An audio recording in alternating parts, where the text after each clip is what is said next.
Good day, ma'am. We will going to discuss the different techniques of lie detection. Definition of terms. Ordeal.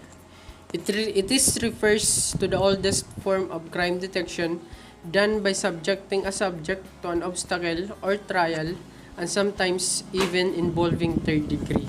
When we say ordeal, it is a painful experience of the subject, which is they will undergo some of the example of ordeal. Later on, we will discuss the early methods and scientific methods of detecting deception. So, Ayurveda.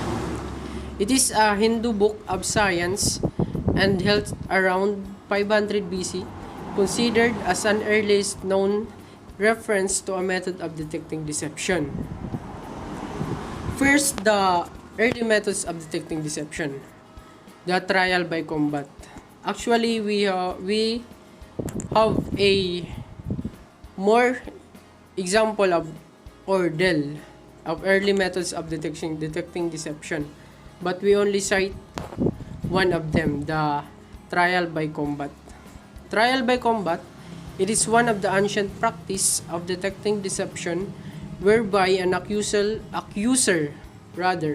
will fight against the accused or will hire a champion to fight the accused in a duel. Whosoever lose the duel will be adjudged guilty. In this ordeal, the one who will become a champion will be the innocent, and one who will lose the duel will be adjudged to become a guilty. And in scientific methods of detecting deception, first, the polygraph test.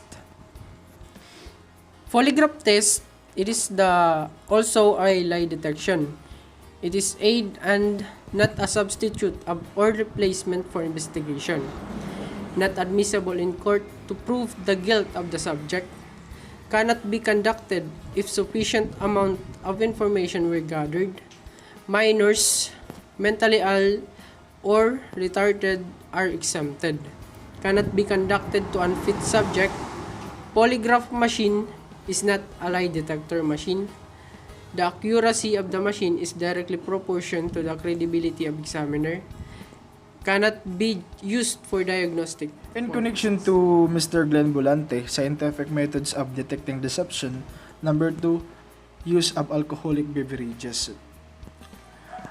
The subject is made to drink hard liquor in such amount that would make him lose control or inhabitation. So, a subject or a person who lied, in order to detect him by using this method, alcoholic beverages, syempre pag ang tao over nan iya pag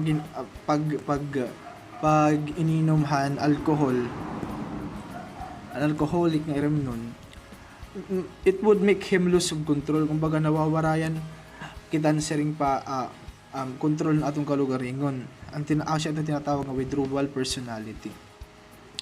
Siyempre, pag mawarayan na kita control na itong kalugaringon, di na natin ito na-express na kagawasan aton mga damdamin ng mga problema nga sa loobin natin nga kukuan.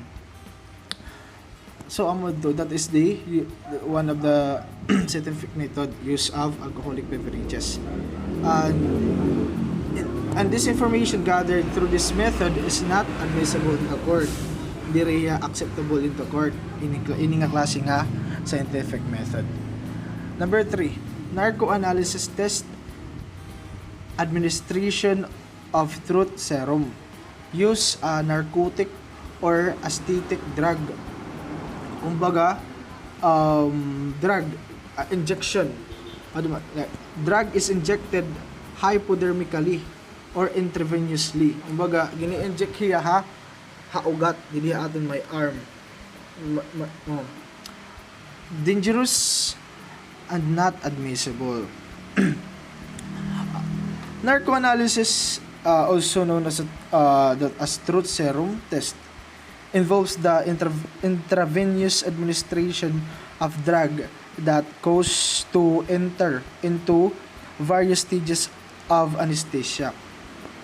Once he is injected by the drugs, he or she not in a position to speak up on his own but can answer a specific simple question.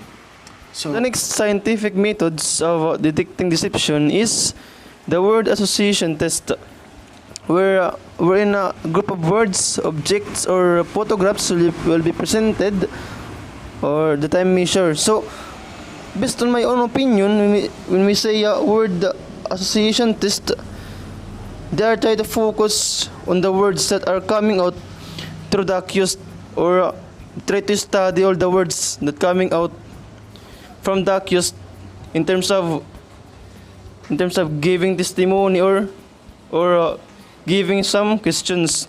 So by that they can be able to detect the that person or that accused if of he or she telling lies. So time pressure is the one of the device that can detect deception. So that was invented by Sir Galton in 1870 and was improved by others such as Mustenberg, Orsland, Loria, and Jong. So in the Galton's technique, there are two main criteria for detecting indications of deception, and these are incriminating answer words and delayed answer. So based on this definition, this time pressure, so this time pressure that was invented by Sir Galton, it has two criteria for detecting indication of deception. So incriminating answer words, when we say incriminating, to appear or to be guilty of something, or especially of the crime. Then the delayed answer, kumbaga for every questions there niyang baton ang shaitan kumbaga pagpapakita o saan na pagpapakita nga maybe that person can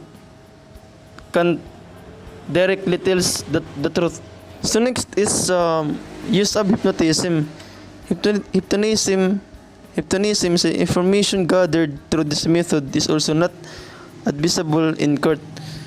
So yes, I agree with this definition, because in my own opinion, hypnotism is something that you are controlling someone's mind. So ang nangyayari kasi sa court, since may nagko-control sa utak ng accused, then it ends up kasi the accused will give some testimony without any connection to the incident or crime. So pwede maging guilty and innocent, or pwede maging not guilty and criminal dahil dito sa pagkukontrol ng ibang tao. So that's why the information from hypnotism is not admissible in court. So let's now proceed to the development of polygraph. First is the cardiosphygmograph. So what is cardiosphygmograph? Cardiosphygmograph is one of the components of polygraph, wherein polygraph is the device to detect deception. So cardiosphygmograph is one of the components of polygraph that was invented by Arthur MacDonald.